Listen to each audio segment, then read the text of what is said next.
ఇప్పుడు జరుగుతున్నటువంటి అంశాలు చూస్తుంటే ముఖ్యమంత్రి రేవంత్ రెడ్డి గారు వచ్చినా కూడా ఇక్కడ ఈ ఉస్మానియా యూనివర్సిటీ సాక్షిగా మాకు జాబ్ క్యాలెండర్ గురించి మాట్లాడతారో లేకపోతే నోటిఫికేషన్ గురించి మాట్లాడతారో ఇంకో రకంగానే ఆశపడ్డటువంటి వాళ్ళకి నిరాశ ఎదురైంది.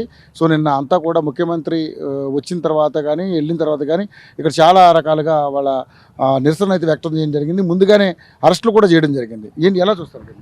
అయితే ముందుగా నిరుద్యోగుల విషయం పక్కకు పెడితే తెలంగాణ రాష్ట్రంలో ముఖ్యమంత్రి హోదాలో రేవంత్ రెడ్డి గారు ఆగస్టు 25వ తారీఖు నాడు వచ్చి ఆయన అన్నట్టుగానే ఆయన ఉన్న మాట నిలబెట్టుకునే సందర్భంలో నిన్న వచ్చి ఆర్ట్స్ కళాశాల వేదికగా సభను పెట్టడం, అదే సభలో 1000 కోట్ల రూపాయల నిధులు కేటాయించడం అనేది హర్షించదగ్గ విషయం.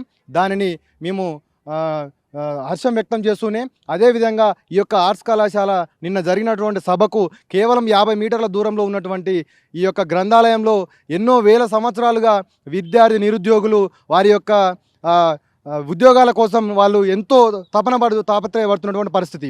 ఆ ఉద్యోగాల నోటిఫికేషన్ గురించి కూడా ముఖ్యమంత్రి రేవంత్ రెడ్డి గారు ఒక చిన్న ప్రకటన చేసినా కూడా చాలా నిరుద్యోగులు ఆనందంగా ఉండే పరిస్థితి ఉండేది. కానీ ఆయన ఒక్క విషయం కూడా నిరుద్యోగుల విషయం కూడా ప్రకటించకపోవడం అనేది చాలా బాధాకరమైన విషయం.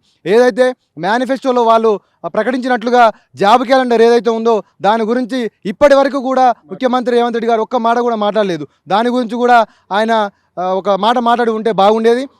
ఏదైతే గత బీఆర్ఎస్ ప్రభుత్వంలో 10 సంవత్సరాల నిర్లక్ష్యానికి గురైనటువంటి ఈ యొక్క ఉస్మానియా యూనివర్సిటీని గుర్తించి 1000 కోట్ల రూపాయలు నిధులు కేటాయించారు. అదేవిధంగా ఈ యొక్క తెలంగాణ రాష్ట్ర ఉద్యమంలో నిధులు నియామకాలు అనేది చాలా ప్రాముఖ్యత ఉంది కాబట్టి వాటి గురించి కూడా పట్టించుకొని రానున్న రోజుల్లో నిరుద్యోగులకు ఏవైతే ఉన్నాయో ఒక పెద్ద ఎత్తున ఉద్యోగ నోటిఫికేషన్లు భర్తీ చేయాలనే విషయాన్ని కూడా మేము యూనివర్సిటీ విద్యార్థులుగా డిమాండ్ చేస్తున్నాం.